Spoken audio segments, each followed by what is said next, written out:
Alors je vais terminer pour les cartes aujourd'hui avec la 27, le doute, qui est très clair, des points d'interrogation. Voilà. Alors en numérologie, le 27, ça fait 2 plus 7, ça fait 9. Le 9, c'est le chiffre de tout ce qui concerne la clôture. Alors, évidemment, cette carte est claire, la personne se pose des questions. La personne ne sait plus où elle en est, elle a le sentiment d'être dans un tunnel, c'est valable pour tous les domaines de sa vie, et elle se pose des questions, et elle vient vous voir pour savoir comment gérer ces situations. Alors, comme je vous le disais, le chiffre 9, c'est le chiffre de tout ce qui concerne la clôture.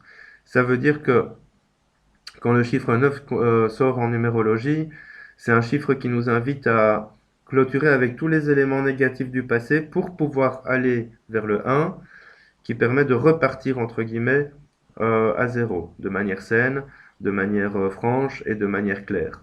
Mais cette carte dans une situation sentimentale peut induire que la personne se pose des questions sur son compagnon ou sa compagne, qu'elle se pose des questions sur sa fidélité par exemple, ou qu'elle se pose des questions sur l'amour qu'elle peut ou qu'il peut lui porter.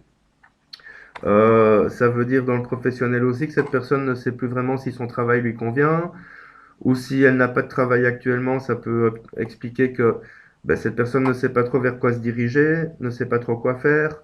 Alors tout ça nous amène évidemment à la réflexion.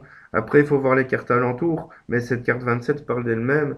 Elle veut clairement dire que la personne doit réfléchir, doit s'arrêter un petit peu, faire le bilan de sa vie, le bilan de ses objectifs, le bilan de l'endroit où cette personne se situe aujourd'hui, pour pouvoir repartir de plus belle et enlever tous les doutes de son esprit. Pareil au niveau financier, la personne a peut-être tendance à s'être laissée déborder par ses soucis financiers. Du coup, elle est dans le doute complet. Qu'est-ce que je dois faire et pourquoi ça va pas et pourquoi ça va jamais.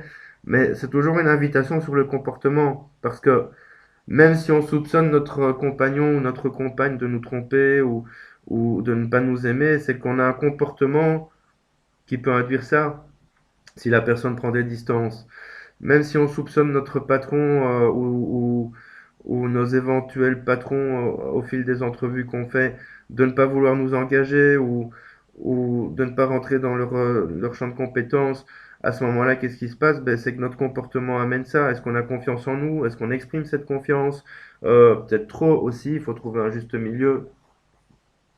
Au niveau karmique, ben, cette carte indique que cette personne est vraiment sur un chemin dans lequel elle doit comprendre beaucoup de choses et dans tous les domaines de sa vie.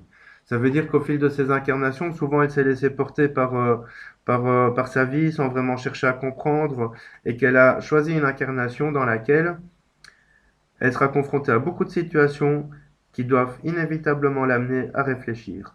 Et ça, c'est vraiment ce vers quoi cette personne doit tendre, la réflexion, la mise au clair de tous ses objectifs, la mise au clair de ses ambitions, la mise au clair de ses problèmes pour pouvoir avancer. Comme je le disais, la carte porte le numéro 27 qui nous ramène au 9.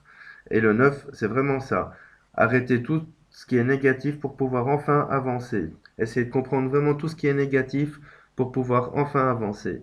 Et avancer, ça veut dire sortir de tous ces schémas récurrents, sortir de tout ce qui nous empêche d'être heureux, sortir de tout ce qui nous empêche de nous épanouir, arrêter de nous trouver des excuses, arrêter d'avoir peur de se confronter à nous-mêmes, réfléchir, qu'est-ce qui se passe, pourquoi, qu'est-ce que j'ai fait pour en arriver là, et pourquoi je suis toujours dans ce genre de situation.